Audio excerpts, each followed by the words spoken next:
Hi, Sandra Lennington from Your Best Life Secrets. Today we're going to talk about the two words that can spell your doom. This is I also call step zero because it's critical that you understand this concept before you even take a look at doing the steps in any program. So what are the two words that can spell your doom?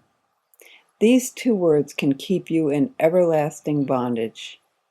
While 12-step programs and the work supposedly have no rules, both warn frequently of the problem created by these two words. But before I tell you what these two words are, I want to tell you a story. A young man was getting ready to graduate from college. For many months, he'd admired a beautiful sports car in a dealer's showroom, and knowing his father could well afford it, he told him that was all he wanted for graduation.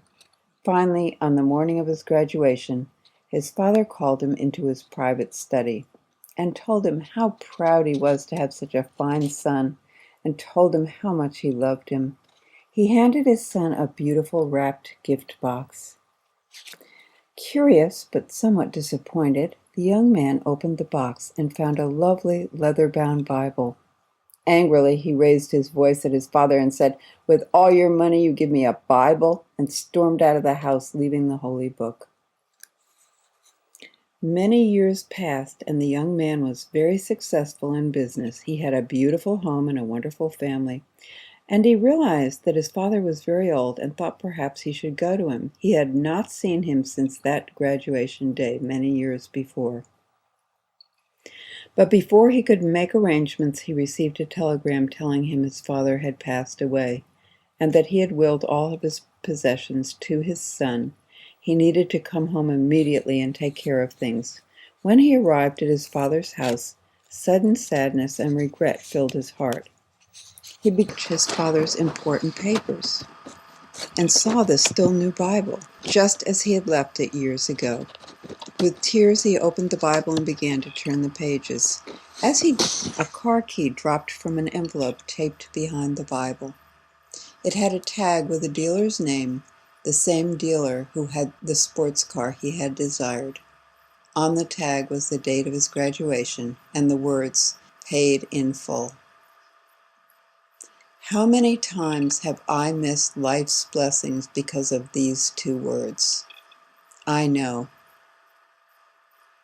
I miss the blessings because they are not packaged as I expect, because I've decided what should be happening. I know better than God. I know, so don't bother to tell me. I'm not going to look there, I already know. It reminds me of Katie's quote, "If God wanted to punish us, he would give us what we want." According to Herbert Spencer, there is a principle which is a bar against all information, which is proof against all arguments, and which cannot fail to keep a man in everlasting ignorance. That principle is contempt prior to investigation.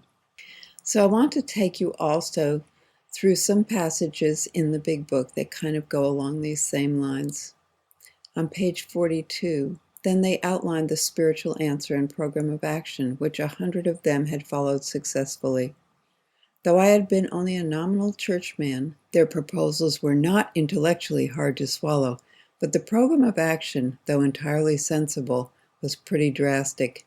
It meant I would have to throw several lifelong conceptions out of the window. That was not easy. But the moment I made up my mind to go through with the process, I had the curious feeling that my alcoholic condition was relieved, as in fact it proved to be.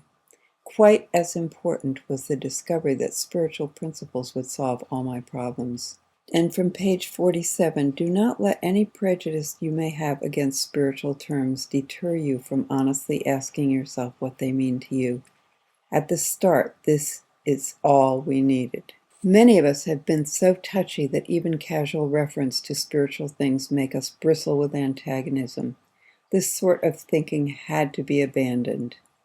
And on page 49, we who have traveled this dubious path beg you to lay aside prejudice even against organized religion. Page 58, we thought we could find an easier, softer way, but we could not. Some of us have tried to hold on to our old ideas, and the result was nil. until we let go absolutely. And again on page 59, half measures availed us nothing. We stood at the turning point. Okay, the following are from Byron Katie from A Thousand Names for Joy. She quotes Socrates, "If I am wise, the only reason is that I know I don't know." And from chapter 65, when they think that they know the answers, people are difficult to guide. When they know that they don't know, people can find their way. When you discover inside yourself, behind everything you're thinking, the marvelous don't know mind, you're home free. The don't know mind is the mind that is totally open to anything life brings you. When you find it, you have found your way. A closed mind is a closed heart. When the mind has seen that it doesn't know what it was so sure of, it begins to unravel. The knots relax and begin to untie themselves. Not knowing is true knowledge. To think you know something is to believe the story of a past. It's insane. Every time you think you know something, it hurts, because in reality there's nothing to know.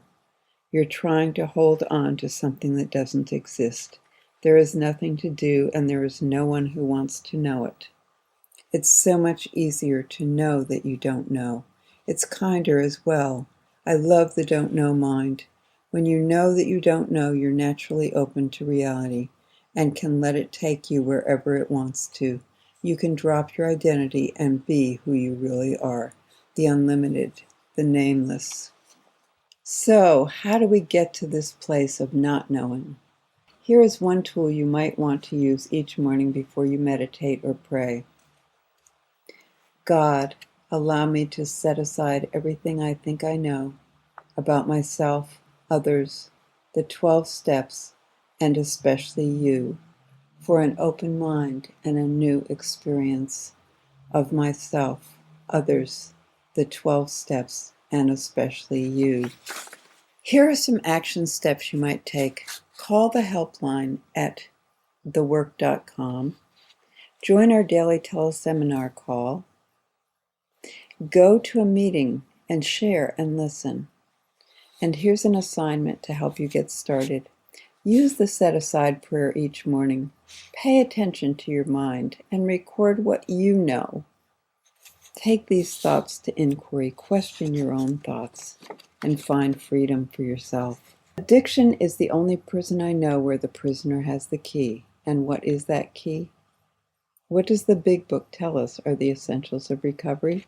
Willingness, honesty, and open-mindedness are the essentials of recovery according to the Big Book, but these are indispensable. Talk to you next time.